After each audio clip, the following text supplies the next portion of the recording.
Okay, so what is life, what is death? What do you say? How do you define it? We have to discuss what is life, what is death, no? Because there's a question. At the time of death, how you have to remember Krishna? Arjuna is asking, how can those engaged in devotional service know you at the time of death? So how do you define death and life? Anybody? You want to speak something? Oh, yeah. Like leaving this body. Mm-hmm. Leaving the body. Okay, leaving the body, you can say death. What is life? Yeah. I want an answer relevant to this context. Otherwise, if you ask me what is life, then I can write poems and books after books. No, somebody can say life is my girlfriend. Somebody can say life is Google. But there are many answers. But I want an answer relevant to this context. These questions. This answer. What is life? What is death? What do you say? You can just read first 6 verses if you want. I don't know his name. Yeah, you can just go through first 6 verses, translation, and then you'll come to know. Okay, what's the answer for that? You have to think. Think. And you have to answer me. Life is activities in relation to this body. Okay. And death? That is parting with the same relationship attachments. Okay, yeah. Change of body. Got this context. Yeah, maybe, yeah. That's just one answer. Is there any simple answer? Some simple answer for that? Okay, I'll show you.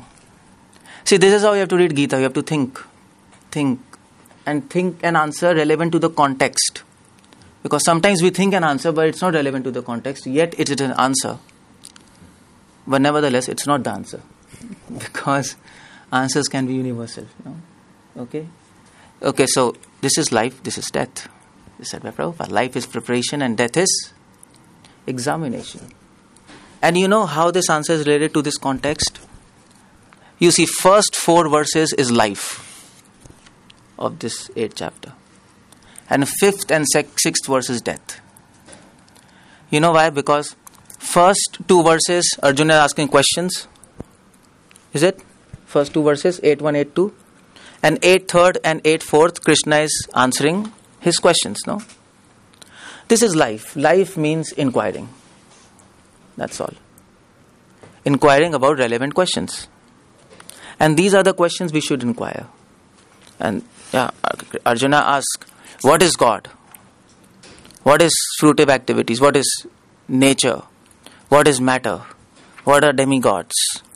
What is sacrifice? These are good questions which we should ask ourselves. This is life. Life means athato brahma jigyasa.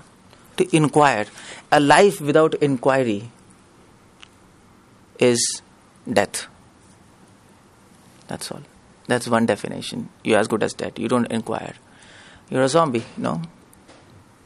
So that is life. So Krishna is trying to tell us, asking questions, relevant questions, and getting an answers to that is life. This is the purpose of life. This is what we should be doing. Except our money and all this stuff that you can do. That's a hobby. This is not a hobby.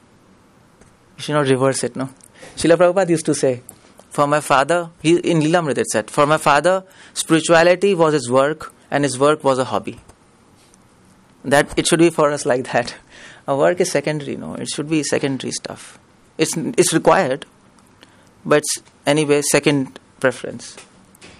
First is this. This is more important. We can sacrifice a work for spirituality, but not spirituality for a work.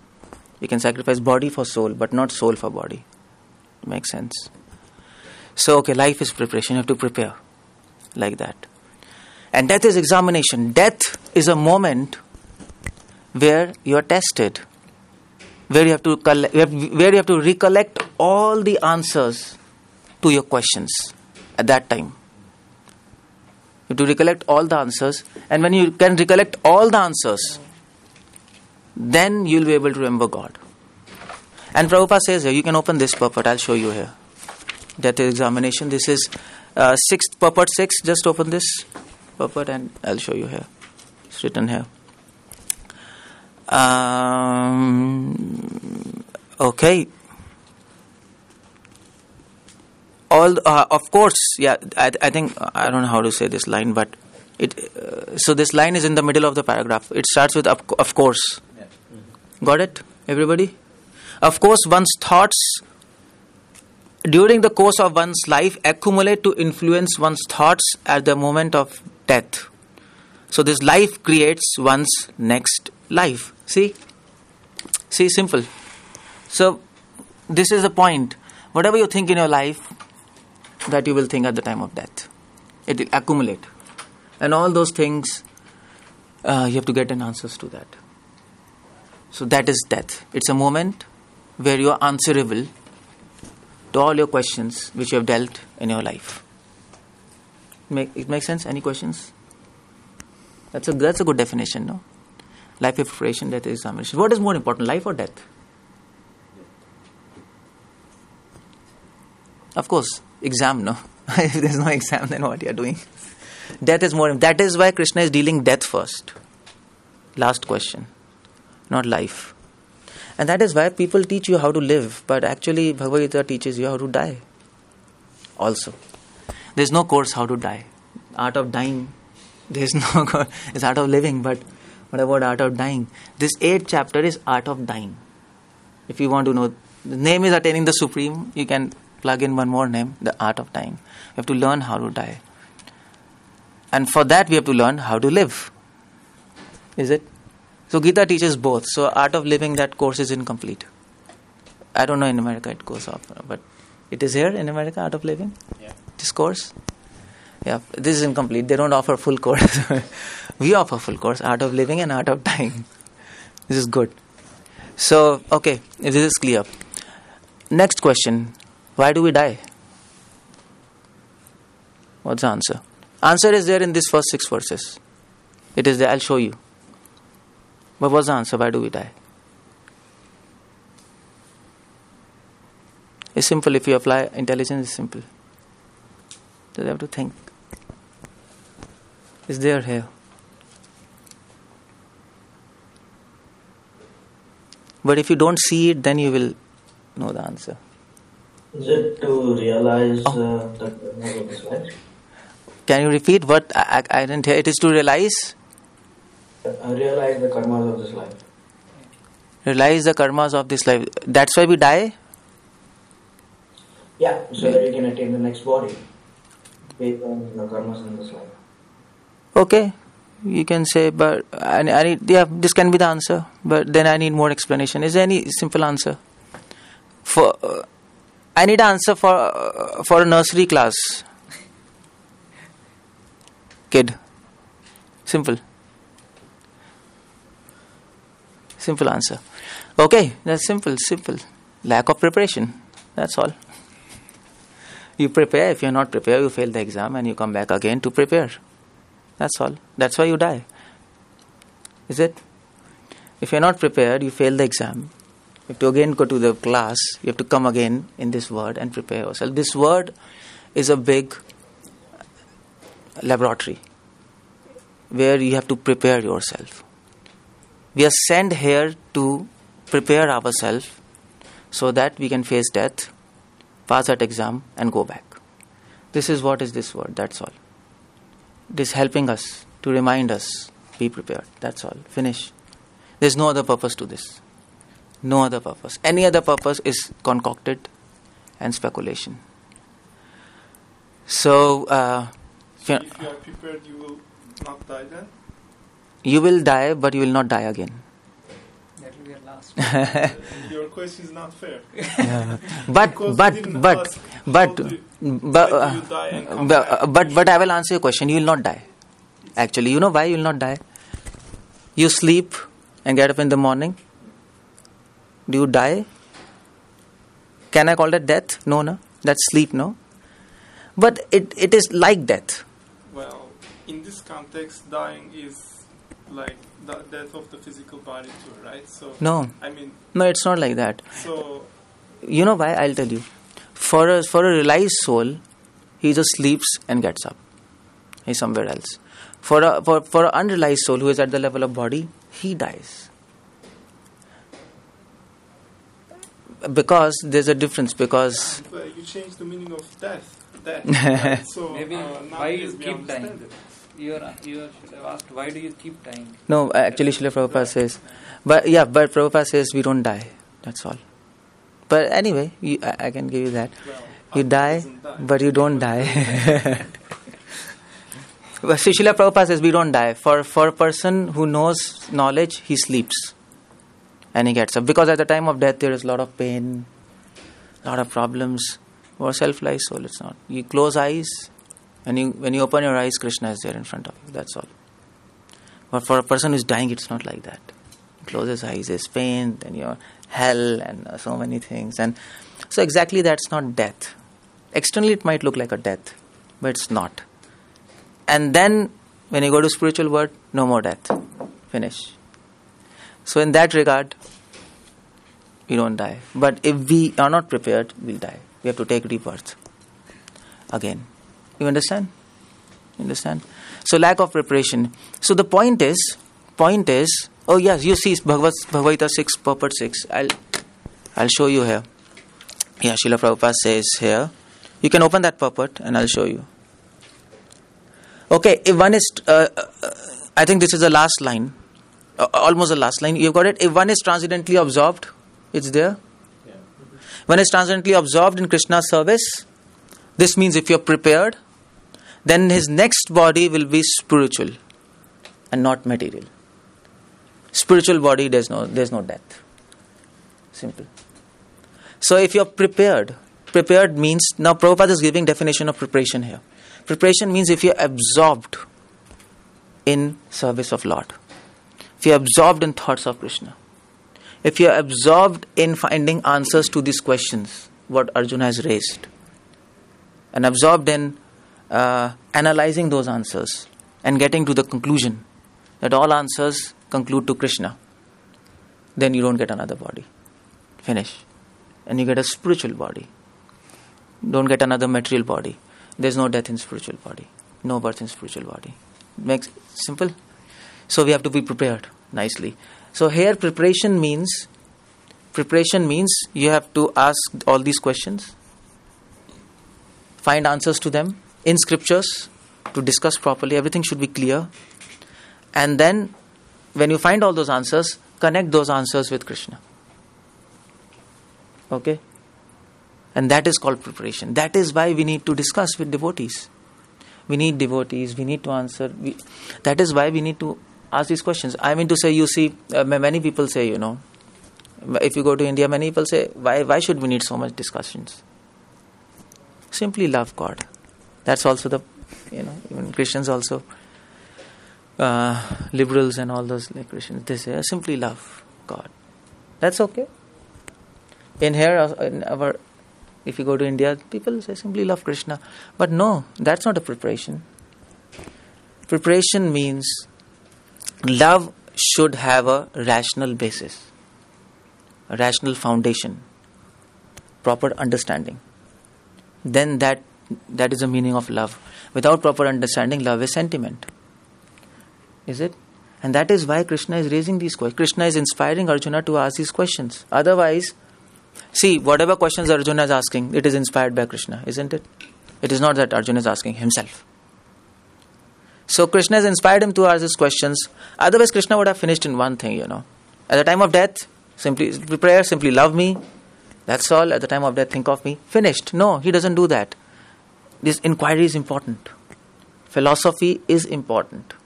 Philosophy will lead you to develop love, which is real love.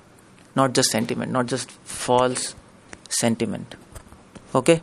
So that's how we have to prepare. Prepare means asking questions and then linking those answers with Krishna. That's what we are doing here, no? Okay. So next question. Even if you are prepared, still might not pass this examination of death. Why? Even if you prepare nicely, you ask these questions and you inquire, and your entire life you are attending this class, Google class, and you read Gita, 1,000 times, and you're prepared nicely. You're remembering Krishna, but still you might not pass this exam. Why? Or you didn't understand correctly. Maybe. Okay, yeah, you didn't understand. So the preparation wasn't the right. No, but if you understand correctly, everything is okay. You read your homework, everything is correct. Still you might not pass exam. Why? You don't practice. There is answer here in this verses. Somehow forget at the time of death. Yeah, that's the point. See, I'll show you here. Prabhupada says, go behind in this. Death is a difficult examination. Bhagavad Gita purport 2. Go in that purport 2. I'll show you. Prabhupada says there. You got that point? You open that purport 2 and read the 346. Page 346. Read the last verse of Bhagavad Gita purport 2. The last verse. Last paragraph of that purport. Now the word prayan kale in this verse is very significant because whatever we do in life will be tested at the time of death. Arjuna is very anxious to know those who are constantly engaged in Krishna consciousness. What should be their position at that final moment? At the time of death, all bodily functions are disrupted. The mind is not in proper condition. Thus, disturbed by bodily situation, one may not be able to remember the Supreme Lord. So this word prayan kale, this is important. It's a difficult examination. You will forget Krishna. It's not easy to remember God at the time of death. And you can test yourself whether you'll be able to remember at the time of death or not. When you become sick, fevered and all those, it's difficult to remember God now. Can you remember Krishna while sleeping? Can you do that? Now. At the time of sleeping, you say, okay, I'll remember God and then sleep. Would you remember God in your sleep? Anybody? Is it in your control? No, we forget. How much ever we chant and do everything, it's not necessary that we'll remember Krishna at the time and sleep. Some people die when they are asleep. No, that's okay. That's another question. My point here is, it's not easy to remember at the time of sleep. So when you sleep, your mind is out of your control, no? You're not in conscious control of your mind and can think anything. Same thing happens at death. When your breath stops or going to stop, you lose control on your mind. Your conscious control is lost. And mind can think anything. And that is why people who go in coma, they're not in control of their mind. And it starts thinking itself. Dreams, it starts thinking himself. So the point is, death is difficult examination because at this point of time, you lose conscious control of mind. So no matter you prepared whatever you want, but you lose control on your mind, what do? Your preparation is waste. Got that point? You understand? That is why this Kula Shekhar, that is why Prabhupada is saying, it's difficult. That is why you read here. You read further in this purport. Maharaj Kula Shekhar, a great devotee, prays. That is why a great devotee, Kula Shekhar, is praying. My dear Lord, just now I am quite healthy. Healthy means I have control on my mind. I have a conscious control. I can think about you. It is better that I die immediately, so that the swan of my mind can seek entrance at the stem of your lotus feet. This is nice, no? So he wants to die now because if he dies now, perhaps, he can control his mind and do something and think of God. But when you die, it's not necessary. First of all, you're weak. First of all, your body is not working. Your senses are not working. And second of all, your mind is out of control. Okay? So it's difficult. So we may not pass this examination. Now, another question is, what to do then? What's the solution? You might be preparing, you might have understood everything and you might have done everything, but still you can't think of Lord at the time because you're not under conscious control. What to do? What's the solution? Because whatever you think at the time of death, to that state you attain in your next life. That's the law. That's the law. So what to do? We'll fail and we'll take birth again and die again. So, but before that, I think we should handle this question. What to do, I'll handle afterwards. If you manage to pass this examination, then what happens? If you manage to think about Krishna and think about all these questions at the time of death, you're clear cut in all these questions, time of death, and you manage to think about Krishna, you're linking answers with Krishna, then what happens? What's next? What's the answer? It's there. Anyway, I just told you. You get a spiritual body. Okay, yeah, you get a spiritual body. You open this verse. I'll show you now. Attains my nature. 5th verse. Just read this translation of 5th. So anybody can read this translation of 5th verse? Anybody? And whoever at the end of his life quits his body remembering me alone, at once attains my nature. Of this there is no doubt. So what do you mean by attains to nature of Lord? Attains my nature? We will become God or what?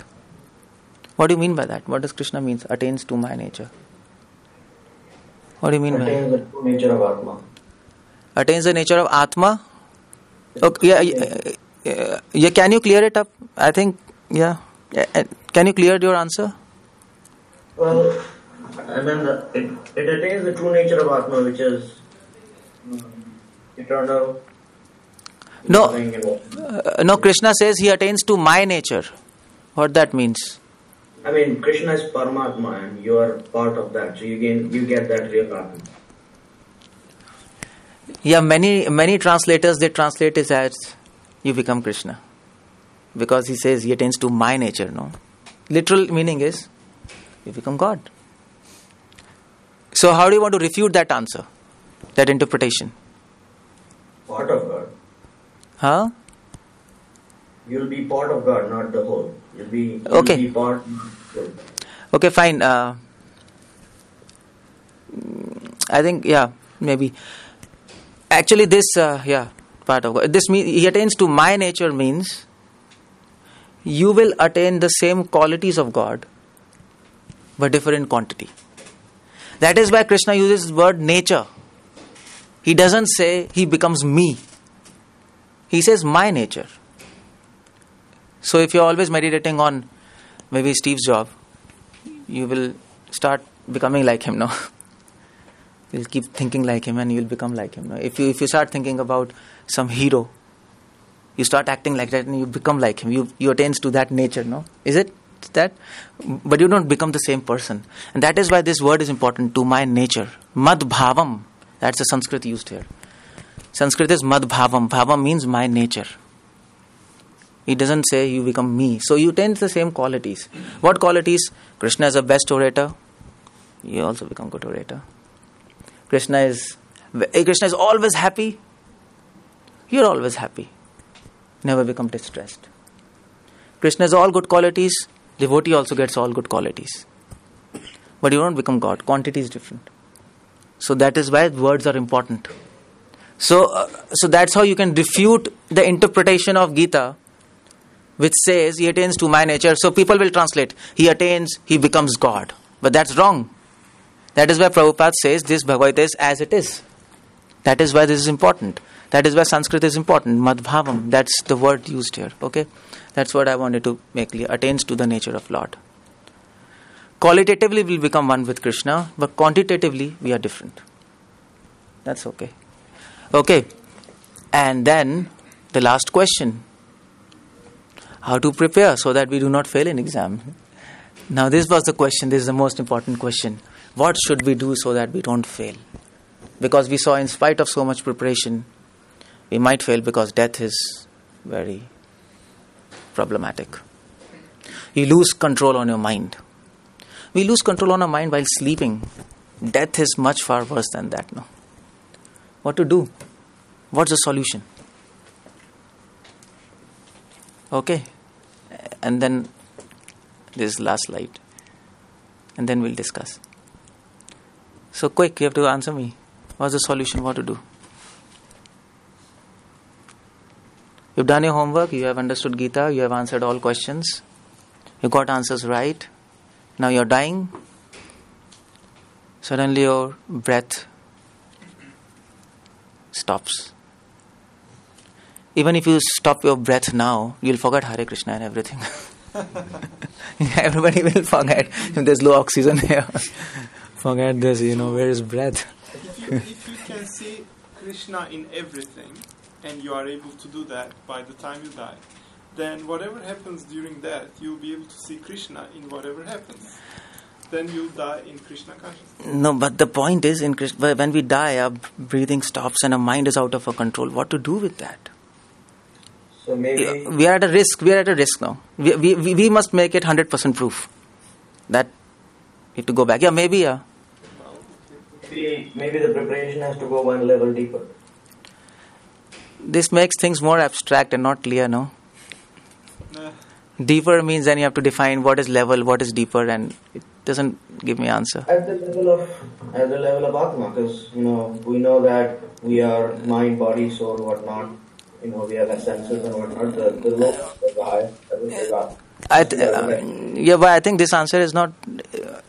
Is it satisfying to all of you? This answer? Is it okay?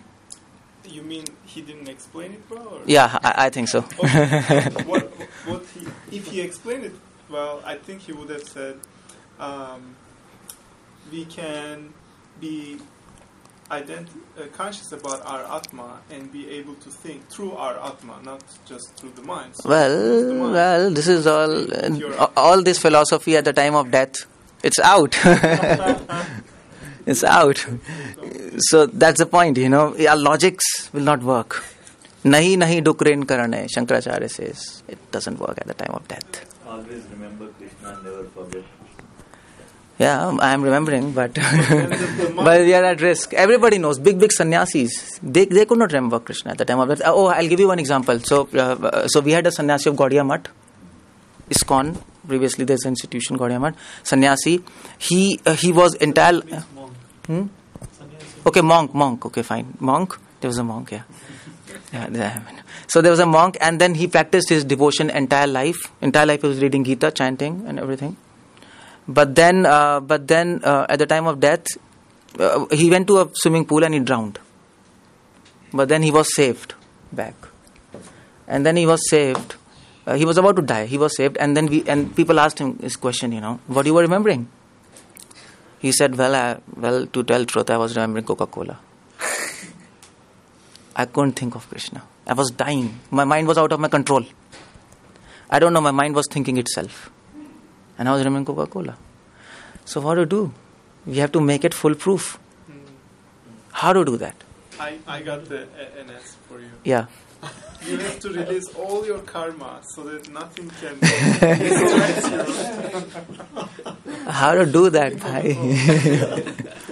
Which is not a good drink anyway. Don't drink I want some practical answer, He can remember Coca-Cola. I'll give you another incident. So we have one monk in ISKCON, Indradeva Maharaj. He's in ISKCON. He has one disciple, female disciple. She got cancer. She went to Vrindavan, and then this monk, Indradeva Maharaj, he met his disciple, and then at the time of death, she was about to leave her breath. She was saying, "Remember Krishna, remember Krishna," and he was showing photograph. Keep on her face, but then she was saying, "No, I can't remember. I'm losing breath. Give me breath." So then Indra Maharaj told, "Okay, fine. What are you thinking? What do you want now?" She told, "Well, I want a tomato." And he told, "Forget tomato." She told, "I can't do that. My mind is thinking of tomatoes." So she was a devotee. She was eating prasadam. She was not taking Coca-Cola, but a mind can think anything. Mind is crazy. But in tomato you can find Krishna. In Coca-Cola it's tomato is pure tomato. And the taste of water, not in Coca-Cola. Especially with organic, non-GMO. Coca-Cola isn't. See, we might have offered tomatoes to Krishna, but at the time of death, we'll not remember offering, we'll remember tomatoes. That's the problem with our mind. Mind always wants to delete Krishna. Yeah, maybe there is the karma with tomato then. How to do? What to do? I want a practical answer. Some practical answer, so that we all can follow. Maybe you can, but everybody's some practical. Okay, now do this. Do this. Huh? And Just it's a chant very Hare simple Help answer. from Krishna. Huh? Help from. Okay, help from Krishna and Chant Hare Krishna. okay. When you got the point. You got the point. I'm guessing. Yeah, but I need explanation. Okay, what is saying, Divyang? Control the mind. That's what you're saying, right? That's a simple answer. No. No. At the time of death, you lose control on your mind. How can you control? You are out. At the time of sleep, you are out. At the time of sleep, you can't control anything. It's beyond your control. Right. Okay, so we can't do anything. So Surrender to Krishna. this is some universal answer, not specific. I'll tell you. Okay, Prabhupada mentions here. Prabhupada, it is simple. Sometimes we miss simple things, and we go into complex things. Many times we miss ABCD. That foundation we miss. Okay, go to the sixth verse. Sixth, and I'll show you. By the way, this is the answer. Chant Hare Krishna with proper attitude. Sorry. You should go to the fifth verse. Fifth verse. And Mother. nonetheless tolerating all this. No. Where is that? With the verse 5. End of verse 5. Okay. So verse 5 comes and in the purport, Prabhupada says, therefore. So you got that word, therefore? Therefore, one should chant constantly, incessantly. Chant the Maha Mantra, Hare Krishna, Krishna Krishna, Hare Hare, Hare Ram, Ram Ram, Hare Hare. Lord Chaitanya has advised that one should be tolerant as a tree. There's so many independence for a person chanting Hare Krishna. I think this previously This is the fifth translation. purport Yeah. that you are. Yeah. I'm reading the fifth purport. Yeah. Oh, didn't you want to read the sixth purport at the end? Therefore, the Hare Krishna, Hare Krishna. No. 6. You read this fifth purport here. He wants to read the fifth. Oh, really? I mean to say they in the old edition they have few lines more. Oh, this is funny. You read the Macmillan one. Yeah. Oh, okay, fine. Lord Chaitanya has advised one to be tolerant as a tree, and then this verse continues to be humble as a blade of grass. In previous edition, it's there, and to offer respect to others and not accept respect. With a proper attitude, you have to chant Hare Krishna. Okay, so what happens by doing this? By doing this, we get power to retain what we have prepared, which is technically called as Chidbal. What is it? Chidbal. Chidbal. So the mantra gives you the power to retain what you have learned. So this mantra is like a memory capsule. If you keep on taking this, it will increase your power to retain it, and that is why chanting and hearing both are important. We might get all answers solved. We might read Gita, everything, but at the time of death you'll forget, because you need help. And this chanting will give you help. It will give you power to retain all these things. Because you see, we are hearing so many things, but if you don't chant, as soon as you go out, you'll forget things, no? We have heard so many times, we are not this body, we are soul. But we forget so many times. Why? Because because we are powerless. We need help from Supreme Power in the form of chanting. But the point is chanting with a proper attitude. Many people chant, but they don't chant with a proper attitude. That's the trick there. So what does proper attitude means? That means to be tolerant as a tree. So proper attitude has 3 things. Tolerant as a tree. You have to be tolerant. There will be many people who will say don't do it. People who will stop you, who will say no, this is all wrong, this is all myth, this is all bogus. You have to tolerate all those things. You have to tolerate your mind. Your mind will create so many doubts. This, that. Tolerate that. No problem. Just be patient. Answers will be provided. If we go on. And so you have to tolerate others, you have to tolerate yourself also. You have to be humble. Humble means be focused on what you are doing. That means humility, no? That means humility. You have to be humble enough to accept the fact that I don't know things and I have to learn. That's humility. Because if you think I know, then then all possibility of knowing further, you lose, no? So I don't know. When you approach Gita, approach in this mood. I don't know. But there's no bar to ask questions. But at the same time, the mood should be, I don't know. Let me learn first. And then question answers can be held. And then give respect to others. And don't expect any respects for yourself. Because we understand that we are nothing, actually. Krishna is everything for us, no? Who deserves respect? Krishna. We don't deserve respect. If that mood is there, then we will have power from Krishna. And whatever we have learned at the time of death, we will be able to do that. Even if we lose control on our mind, Krishna will take charge of our mind. You see? So this is the question which was bewildering, which was perplexing to Ramanujacharya, this great monk Ramanujacharya. He was in this dilemma. At the time of death, we lose control on our mind. What do? It's all waste, whatever we have done. And then he asked Supreme Lord this question. He was very sad. Because if you don't think about Krishna at the time of death, again birth, again death, you don't attain Krishna. So then he asked Supreme Lord. And you know what did Supreme Lord say, Ranganath? He said to him, don't worry. Don't worry. I know at the time of death you will lose control on your mind. That's the nature of death. But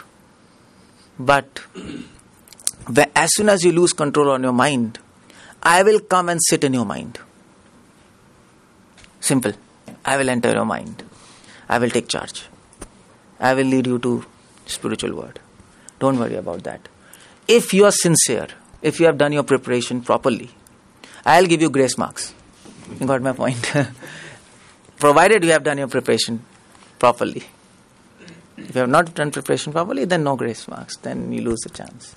So that's the idea. That is why Prabhupada says chant Hare Krishna with proper attitude. This is the preparation we have to do, entire preparation. Get these answers solved in your life. Chant Hare Krishna. Get a proper attitude. Then we can think of Krishna at the time of death and attain him. You Hare chant Krishna. Hare Krishna during the lifetime, not at the end. Every time. If you chant at that during lifetime, then It becomes Like the, practice. when do you mean but anyway, I'm not finished. Just 1 minute more. I need just 1 minute.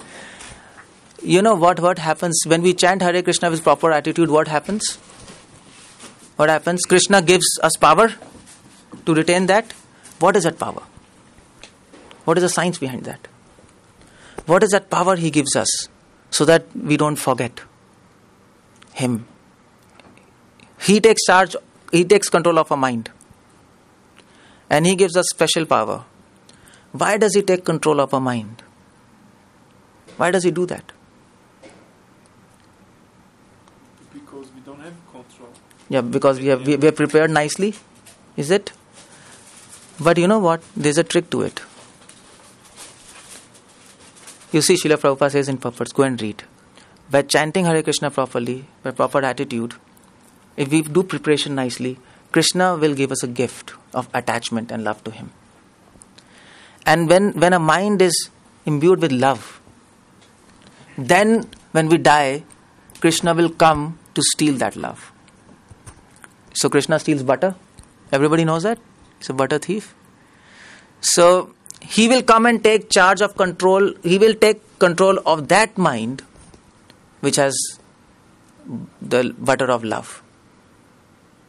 He will come and steal that. He will steal your mind. And that's why it is important to develop love for Krishna. If you love him, he is bound to come to you. You understand? He is bound to come to you. If you don't develop love, then he is not bound to come, then we lose a chance. So chanting Hare Krishna with proper attitude, it will help us to develop love for God. And then we sort out our answers, we are prepared, we have love. As soon as we leave our control, Krishna cannot leave a person who has love. He cannot leave. Love is a rope, no? It can bound Krishna. And that is why this is very important, to couple both things, chant proper attitude and prepare yourself. Develop love. That's the goal of life, no? You have heard? Goal of life is to love Krishna. Then we can be assured of success. So before death comes, we should have developed love for God. And that is how we will be 100% proof, 100% sure that Krishna will come and take control of our mind. Because if you don't develop love, if I would have ended my seminar here without talking about this, still it is not 100% proof. Because you can argue, how do I know that Krishna will definitely come and control my mind? No. So that is why this point is important. If there's love, he will come. He has to come. That is why the goal of life is love of Krishna. Okay? Hare Krishna. Okay, fine. You can honor Prasad, and if there's any questions, you can keep on asking me. That's fine enough. So, a little bit more about how to chant the Maha Mantra properly every day. Oh yeah, how to chant Hare Krishna mantra properly every day? Okay, fine. Yeah. So when you want to chant Hare Krishna mantra, always remember 3 points. Always remember 3 points in your mind. The first point is, when you're chanting, remember, holy name of God is God Himself.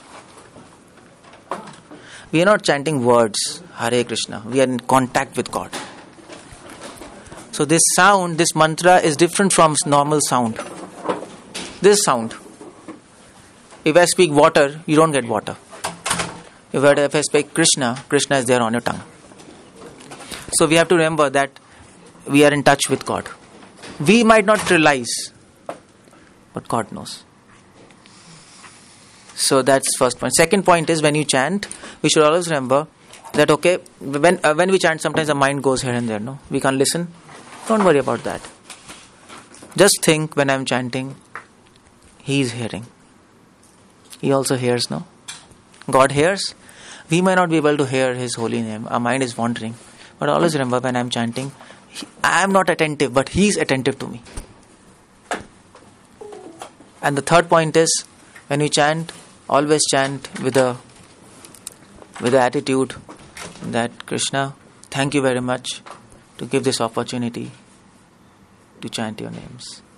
With the attitude of obligement and with the attitude of indebtedness to God. With that mood, if you chant, if you keep these 3 points, it's impossible to not to fix your mind on holy name. It's impossible. What is this 16? How does it go? Do you call it the whole round, like using the mala? I mean, how many times? How many rounds? Yeah. We do 16 rounds. 16. Yeah. But minimum. But you can start with any number of rounds. Yeah. Okay. That's okay.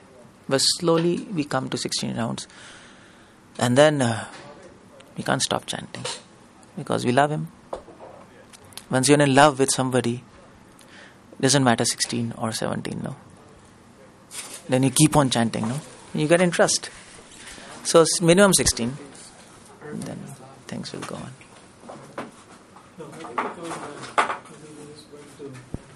Hare Krishna.